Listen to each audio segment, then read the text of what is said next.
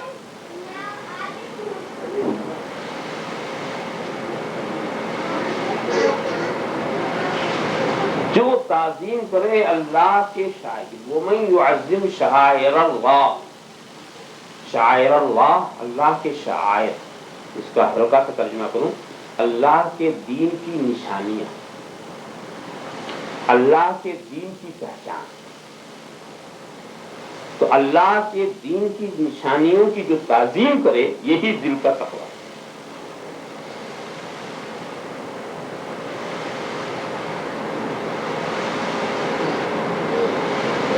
اللہ کے دین کی نشانی کیا ہے یہ کیسے سمجھا جائے؟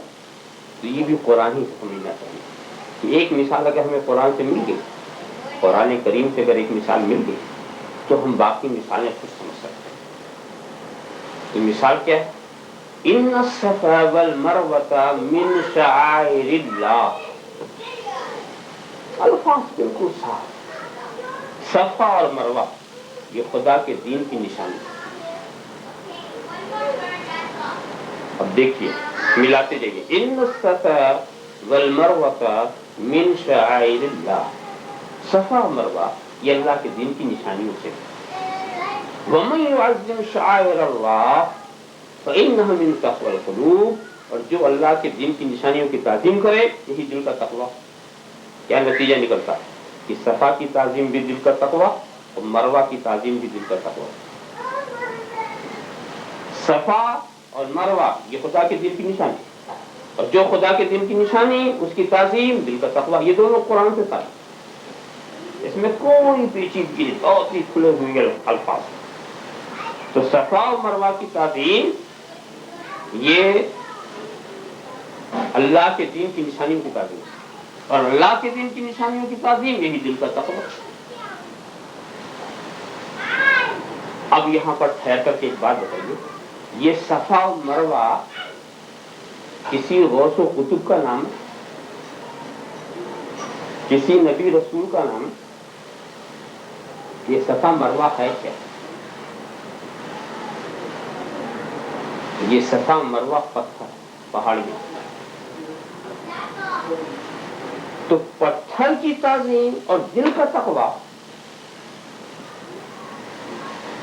کتنی بات گہری ہوتی جا رہی. اور ان پتھروں کا حال بتاؤں، چاہے صفا ہو یا مروہ. صفا اور مروہ نے کتنی نمازیں پڑھی، کتنے حج کیے، کتنے روزے رکھے. یہ تو پتھر ہے، ان پر یہ احکامات تو ہے نہیں. اور ان کی تعظیم دل کا تقوی. اس مقام پر میں آتا ہوں تو یہ ضرور کہتا ہوں اگر پتھر کا مقدر دیکھنا ہے تو مکے چلو. اس لیے کہ کعبے کا گھر پتھر، حجر اسود پتھر، مقام ابراہیم پتھر، عرفات کا میدان پتھریلا میدان، مزدلفہ کا میدان پتھریلا میدان، مینا کی وادی پتھریلی وادی. ذرا آپ دیکھیں، یہی اسلام اسی کعبے سے 360 پتھر کو نکال کے پھینکوا دیا، اسی کعبے سے. اور اسی اسلام نے کعبے میں ایک پتھر چپکا دیا. 360 کو دلیل کر کے نکال دیا، اور ایک کو ایسا چپکایا کہ سارے دنیا بوسہ دے رہی، اتنا احترام، اسے چوم رہی. ظاہر پتھر ہی پتھر، پتھر کو بوسا. اور مقام ابراہیم، اللہ اکبر، وہ بھی پتھر. مگر حال ہی اس پتھر کا کہ حکم دیا جا رہا ہے کہ اسے مصلی بناؤ. خدا کی عبادت کرنا ہے تو مقام ابراہیم کے قریب جا کے سجدہ کرو اگر اس عبادت کو فضیلت دینی. خانہ کعبہ پتھر، اور ویسے آپ اس کو خدا کا گھر کہتے ہیں نا، یہ خدا کا گھر ہے. اب ایک بات بتاؤ، خدا کبھی خدا اس میں رہا، کبھی رہے گا؟ کیا خدا اس میں رہ سکتا ہے؟ نہ رہا، نہ رہے گا، نہ رہ سکتا ہے، وہ خدا کا گھر کیسے؟ یہ تو خدا کی مہربانی ہے کہ خدا کے بندوں نے اس کی عبادت اور اس کی توحید کا ایک مرکز بنایا اس کی رضا کے لیے، تو خدا نے اسے اپنا گھر کہہ دیا. ورنہ وہ کیسا گھر جس میں کوئی رہ ہی نہ سکے؟ یہ تو بنانے والوں کی خوبی.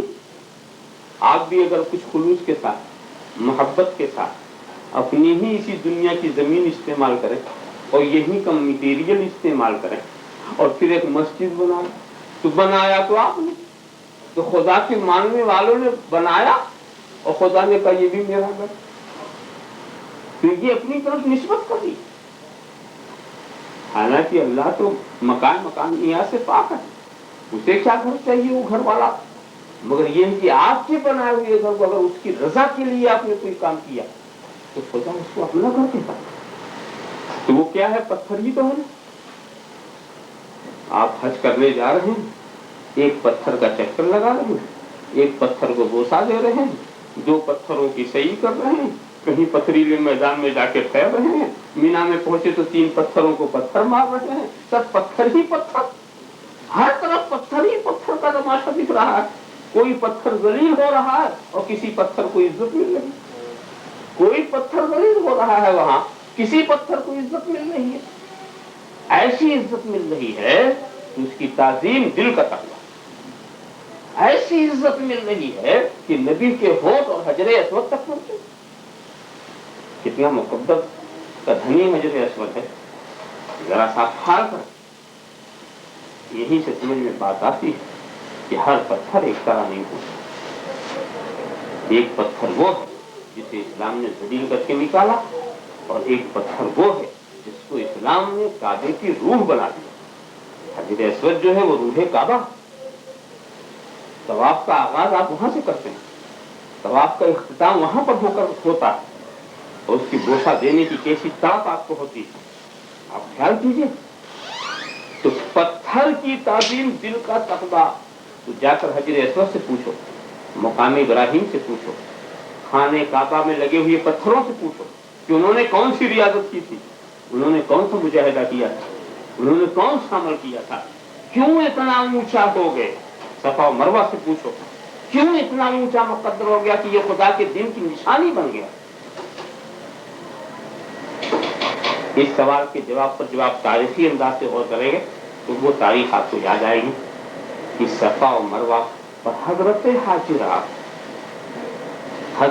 حاجرہ اپنے بیٹے کے لیے پانی کی تلاش میں کبھی صفا سے مروہ، مروہ سے صفا، صفا سے مروہ، مروہ سے صفا، ایک ضرورت تھی، ایک وقت تھا، بیٹا پیاس کی شدت میں تھا، انہیں پانی کی ضرورت تھی، اور پھر دوڑنے کی رفتار یہ تھی کہ جب وہ صفا سے اترتی تھی تو بیچ میں ایک جگہ پڑتی ہے، اس کو میلین اخضرین اس وقت کہتے ہیں، تھوڑا سا، تو وہاں سے حضرت اسماعیل نظر نہیں آتے تھے، تو وہ تیزی سے گزر جاتی تھی، اور پھر جب بلندی پر آتی تھی تو صاحبزادے پھر نظر آتے تھے، تو پھر دھیرے دھیرے چلتی تھی۔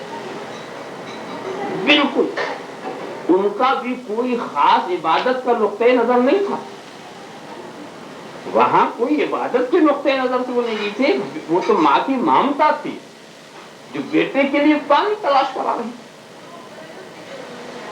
اور اس کے بعد جب آخری چکر پورا ہوا ان کا تو مرواہی سے انہوں نے کیا دیکھا کہ بیٹے کے پیروں کے نیچے سے پانی ابل رہا، دوڑی ہوئی آئی، آنے کے بعد دیکھا کہ یہ منظر، پانی بڑے جوش میں ہے، تو ایک مین انہوں نے لگا دی اس میں، اور لگا کر کے کہا زم زم زم زم زم زم، تھم جا تھم جا تھم جا تھم جا، اتنا کہنا تھا تو اللہ کی مقبول بندی نے اس پانی کو جہاں روکا آج تک وہیں رکا ہوا، نہ نیچے گیا نہ اوپر گیا، نہ جانے کتنے لاکھوں ٹن پانی نکل گیا اس میں سے، مگر وہ پانی ویسے ہی کا ویسے، کبھی وہ کنواں کبھی نہیں سوکھا، آپ خیال کرتے چلے جائیں۔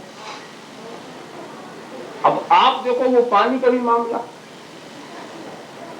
تو وہ ایک خاص بات تھی، تو اس سے یہ خدا کے دین کی نشانی کیسے بن گیا؟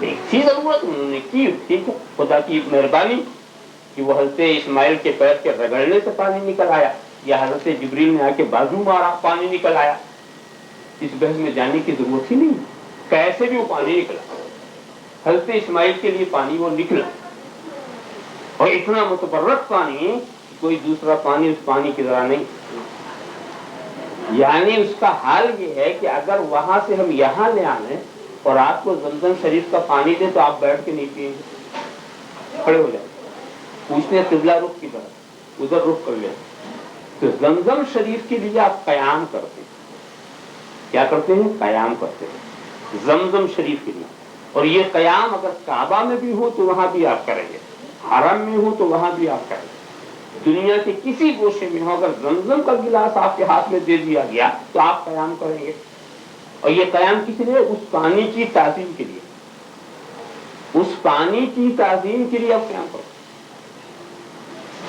وہ پانی جو حضرت اسماعیل کی قدموں کے رگڑ سے نکلا یا حضرت جبریل کے بازو کے مارنے سے، پر کے مارنے سے نکلا، اس پانی کی آپ تعظیم کرتے ہیں، اسی کا نام قیام تعظیمی۔ پانی کے لیے تعظیم کرنا، اسی کی تعظیم کے لیے تو آپ کھڑے ہوئے، اسی کا نام ہے قیام تعظیمی۔ میں آپ کو بتاؤں نہایت متبرک کی، یہاں تو خیر اس کا دستور ہی نہیں ہے، جہاں لوٹے سے وضو کرتے ہیں یہاں تو خیر سب ٹوٹی سے کر لیتے ہیں، کسی اور چیز سے، جہاں لوٹے سے وضو کرتے ہیں تو مسنون یہ کہ پانی اگر لوٹے میں بچ جائے تو اس کو کھڑے ہو کے پینا،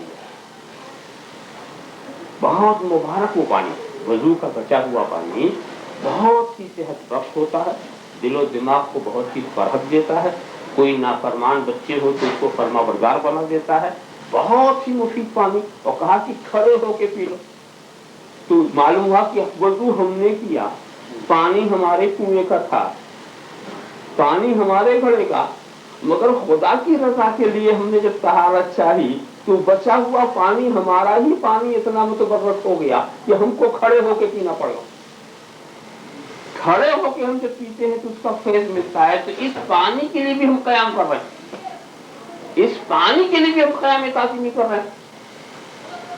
معلوم ہوا کہ تعظیم کیوں آپ نے کی، اس پانی سے جو آپ نے وضو کیا بچ گیا تو اب یہ پانی خدا کے دین کی نشانی بن گیا، اور جو خدا کے دین کی نشانی بن جائے اس کی تعظیم ذرا سا دیکھیے، تو پانی کا قطرہ بھی خدا کے دین کی نشانی۔ اب سوچنے کی بات یہی ہے کہ یہ مقام حاصل کیسے، تو صرف وہی بات آپ کو آج حضرت حاجرہ کی سنت کا ادا کرتے ہیں، کہتے ہیں کہ حضرت حاجرہ کی سنت ادا کر رہے ہیں۔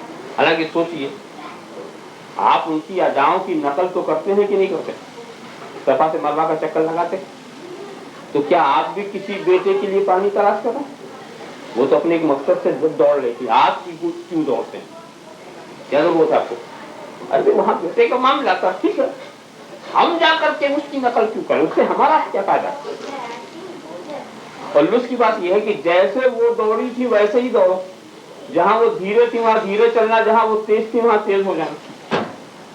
وراثت میں تیزی اللہ کی ایک مقبول بندی نے ایک کام کیا تو خدا یہ چاہتا ہے کہ اس کی یہ یادگار قیامت تک باقی رہے۔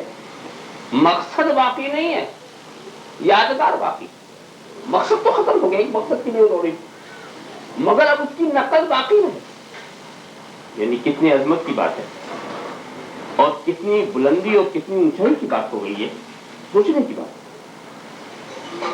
ان الصفا والمروہ من شعائر اللہ، کیسے یہ اللہ کے دین کی نشانی بنا؟ اللہ کی ایک مقبول بندی نے قدم رکھ دیا تو ان قدموں سے ان پتھروں کو نسبت ہو گئی،